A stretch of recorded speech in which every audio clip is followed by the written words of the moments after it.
विगत 4 जुलाई को प्रातः एक दुकान के सामने एक वृद्ध व्यक्ति की डेड बॉडी मिली, जिसका सिर कुचला हुआ था।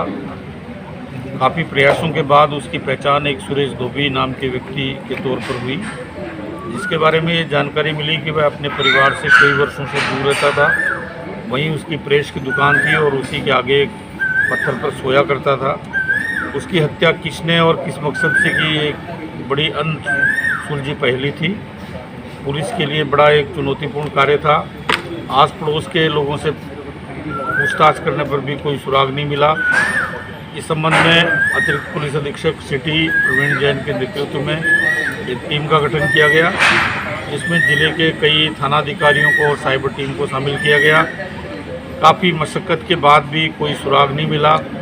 इसी दौरान अभय कमांड पर एक टीम को लगा करके और उस दिन के आसपास के सारे फुटेज खंगाले गए, तो एक मोटरसाइकिल पर 3 व्यक्ति नज़र आए। उनमें से एक व्यक्ति का उतरना और एक सरिया नुमा हथियार को ले जा करके उस पर प्रहार करना पुलिस के संज्ञान में आया। लेकिन जो फुटेज थे वो इतने धुंधले थे कि वो व्यक्ति कौन है इसकी पहचान करना बड़ा मुश्किल था। इसी दौरान कुछ और तकनीकी साक्ष्य जुटाए गए साइबर टीम के द्वारा, जिससे एक व्यक्ति लोकेट हुआ जिसके संपर्क में थे। उस व्यक्ति को डिटेन किया गया और उससे गहनता से अनुसंधान करने पर इन तीनों व्यक्तियों की पहचान हुई। पहचान के बाद इनकी धरपकड़ के प्रयास किए गए और अंततः इनको पुलिस द्वारा अपने कब्जे में लिया गया। अनुसंधान से ये तथ्य सामने आया कि इन 3 व्यक्तियों में कुलदीप, राहुल और प्रदीप नाम के तीनों व्यक्ति जो थे वो इस अपराध में संलिप्त थे। कुलदीप और राहुल उस जहाँ पे मृतक व्यक्ति का शव मिला उसके पास ही एक कमरे में रहते थे। रात्रि समय में ये एक वाटर कूलर से पानी भरने के लिए मृतक की दुकान के पास आए और वहाँ पानी भर के वहाँ टॉयलेट करना चाह रहे थे। इस बात को लेकर के मृतक के साथ में इनकी कासूनी हुई, उसने गाली गलौज किया। उसके बाद गुस्से में आकर के इन्होंने उस व्यक्ति को, वृद्ध व्यक्ति को ठिकाने लगाने के लिए अपने एक साथी प्रदीप मीणा को बुलाया। वो एक रोड लेकर के आया और ये वापस फिर आए मोटरसाइकिल पर बैठ करके, और कुलदीप मोटरसाइकिल से नीचे उतरा। उसने 3-4 प्रहार उसके सिर पर किए, जिससे उसकी स्पॉट डेथ हो गई।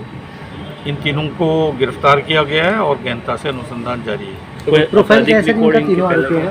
तीनों आरोपियों का अभी तक कोई पूर्व का आपराधिक रिकॉर्ड ज्ञात नहीं हुआ है और ऐसा प्रतीत होता है कि आवेश में आकर के इन्होंने एक सडन प्रोवोकेशन के तहत इसकी हत्या की।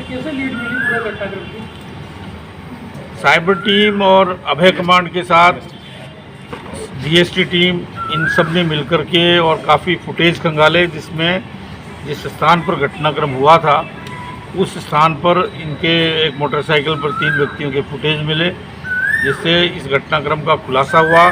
लेकिन पहचान में बड़ी मुश्किल आ रही थी क्योंकि फुटेज बहुत धुंधले थे और उसके बाद टेक्निकल जो एविडेंस मिली उसके आधार पर इनकी पहचान हुई। तो घटना के बाद सर कोटा में थे या कोटा से फरार हो गए? तो बाहर थे। घटना के बाद एक बार तो फरार हो गए। अगले दिन जब इनको पता लगा कि जो वृद्ध है जिस पे हमला किया था वो उसकी मृत्यु हो गई है, उसके बाद फिर ये स्लिप हो गए यहाँ से और 3-4 दिन बाद इधर उधर भटकते रहे। पुलिस को जब इनके बारे में सुराग मिले तो पुलिस इनका पीछा करती रही और अंततः ये दबोचे गए। किस जगह से गिरफ्तार की? अभी इसके बारे में ये जो टीम है जिसने गिरफ्तार किया है, पकड़ा कहीं और से, लेकिन इसकी गिरफ्तारी अभी पूछताछ के बाद थाने को। आउट ऑफ कोटा, कोटा के बाहर से पकड़ा?